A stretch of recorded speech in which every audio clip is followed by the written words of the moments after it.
Inside of me there are two wolves, one who ends himself in a normal fashion, bringing great dishonor to the clan, and another who self-disembowels with a sword. The Japanese are a clever bunch, and speaking of our friends back east, Hidetake Miyazaki. What a guy. On one hand, he's the director for one of the better game franchises of all time, and on the other hand, he has crafted a game that no matter the social setting, if there's even a slight mention of it, there'll always be that one guy lurking in the corner who will make it his undying duty to give unprompted lore dumps. But this can be used to your advantage. I've had many social situations where in order to relate to the homeschooled / autistic, I simply asked, "Ever heard of Dark Souls?"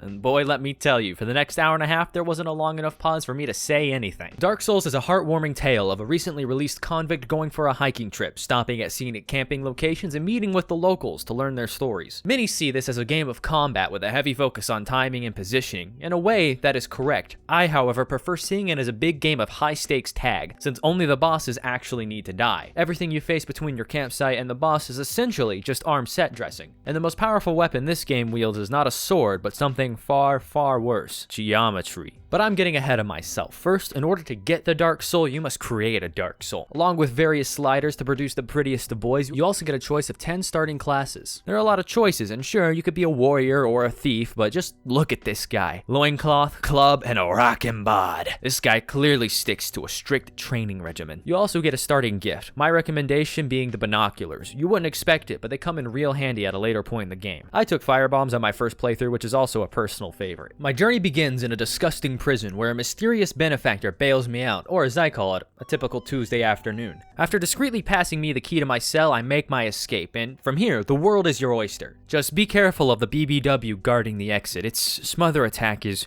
quite deadly. After the great escape, I end up in Firelink Shrine, also known as home. This is where Dark Souls really begins. I then spent 45 minutes fighting the same few skeletons. Beginner tip, don't go that way. Now is a good time to focus on a little thing called combat. You have access to many techniques, including light and strong attacks, blocking, a panic button, and a parry. Parrying is essential for these knight fellas, and despite it being the easiest thing in the world, I could not get it at all when I first began. Thankfully, adversity breeds innovation, or in this case, napalm. If there's one thing I can claim as cultural heritage, it's utilizing man's greatest invention for offensive success. These firebombs are the perfect answer to everything. No matter how serene or beautiful the enemy, you can count on them to get the job done. There's also a backstab, but unlike parrying, I never figured that one out. I'm certain it's the game's fault, not my own. The human form is infallible, and I refuse to believe it isn't the machine who's at fault. All of these moves use up stamina, that dark green elixir. Once it runs dry, you won't be able to roll or attack. The key to doing more damage isn't from lifting weights, but having a healthy cardiovascular system. I'm gonna dip my toe into controversy here real quick. The combat is good. I enjoy it. There's also magic in the form of pyromancies, sorceries, and miracles, but we live in a traditional strength household here, so don't even think about bringing that bullshit in here. Take these skills, combine them with a multitude of weapons to carve a path through these beautiful landscapes on your way to challenge the big boys of the game. Bosses are the main draw of these games, so I'll give out researched and correct rankings at the end. Dark Souls: Remastered is a pseudo-open world game, so I'll be going in the vague order I played through. Undeadburg. I spent a long time here. On purpose. In order to grow, you must practice, and that's why I spent an hour straight trying to kill this Black Knight. It was a purposeful exercise, akin to meditation. I was becoming one with the game, inserting myself into the simulation, and from here on, I will become perfect. You didn't create John Dark Soul with all those sliders back in the asylum. You see John Dark Soul every time you die. He's within you and needs to be coaxed out through rigorous exercise and ritual. Once you've transformed and focused your will, buddy, this is where Dark Souls really begins. Currently, I'm on the path to go ring some bells. The knight from earlier asked me to, and while I don't enjoy being an errand boy, he did bail me out of prison. The first boss outside of the asylum is the Tauros demon, a big man, very cool looking, clumsy. Also in the burg is this fucker named Havel the Rock. At one point, he was some sick-ass general, so get ready for an intense fight. He drops the most important item in the game, a ring. It makes you strong. Also, there's a dragon, but just run by him, he sucks. Now in the parish, on the roof of the church is the Bell Gargoyle. This guy is the best boss so far. Neat design, fun attacks, 6 out of 10. He looks a little lonely though. Holy shit. After them, I can finally climb the steeple and hit that first bell. This tower is also home to Oswald, a good friend of mine who is able to absolve one of all sin, a service I find very useful. After that, I slummed it up by heading to Lower Undeadburg. Down here is a boss named Capra Demon, and he wouldn't be that bad on his own, but unfortunately, he's a proud dog owner. And well, you just know. By himself, he's quite weak, but believe it or not, having 2 pit bulls sicked on you like you're a toddler makes this encounter much more difficult. Now I've got the depths key and I can get into the sewer. The depths is a nice place with on-staff chefs, free-range rats, and these delightful little frog fellas. Down here is the Goat Sea Dragon, an easygoing guy, just stay out of the way when he walks, and just like that, another key. There is one more bell that must be rung, and the location of the second bell shows just how multicultural this game really is. Developed by the Japanese in a location based on Rio de Janeiro. This is where Dark Souls really begins. It seems like a big meme to hate this place, but personally, I find it quite comfy. As I said earlier, the most dangerous entity in this game isn't the enemies, but the ground from which you fight. Controlling the space you fight in is just as, or even more important than just doing damage. The basic rule of thumb is if you find yourself engaging an enemy in a hallway, don't. Also, employ extreme caution near ledges. Armored boots are cumbersome, and Mr. Souls here has 2 left feet. A revolutionary mechanic this game pioneered is something I like to call the karmic microphone. This feature utilizes your onboard recording device to rein you in anytime you get a bit too confident. Well, Blighttown's nice. I want to move to Blighttown. Oh man, never mind.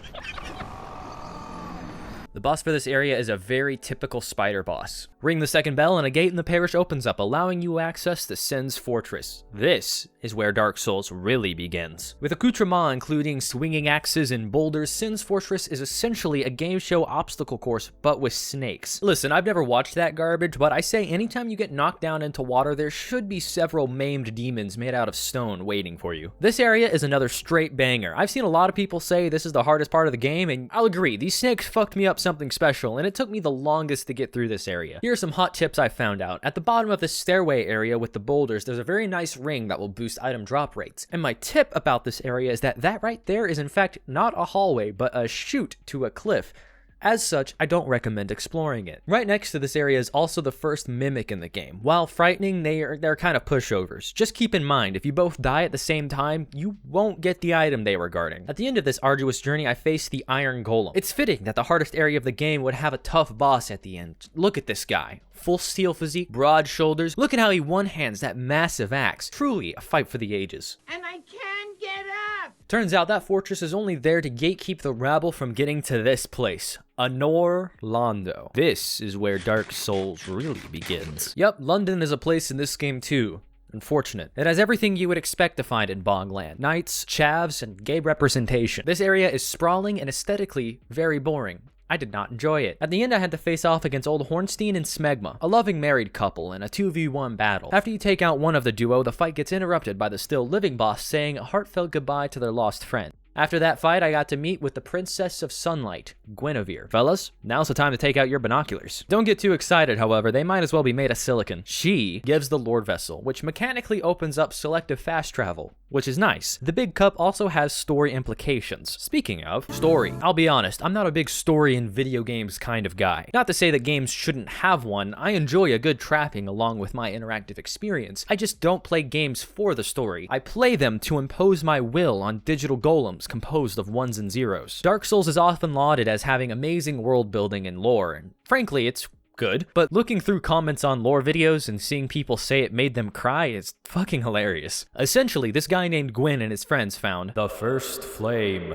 This fire gave them superpowers and a hunger to kill the dragons who ruled in the Age of Ancients. Gwyn then made a deal with a beta scaleless dragon named Seath. Listen bro, I'll give you some books if you become a race trader. To which Seath said, lightning. Utilizing the strength of AC power, Gwyn and his friends defeated the dragons. This began the Age of Fire, but after time, the proverbial lighter began to run low on butane. Mortified at the thought of a chilly night, one of the trio, Izalith, tried to make her own flame with magic, but fucked up, nuking her domain and turning her followers into demons. Bit of an overreaction. After that, Gwyn just sacrificed himself to the flame to keep it going. This was unnatural, however, and by delaying the natural course of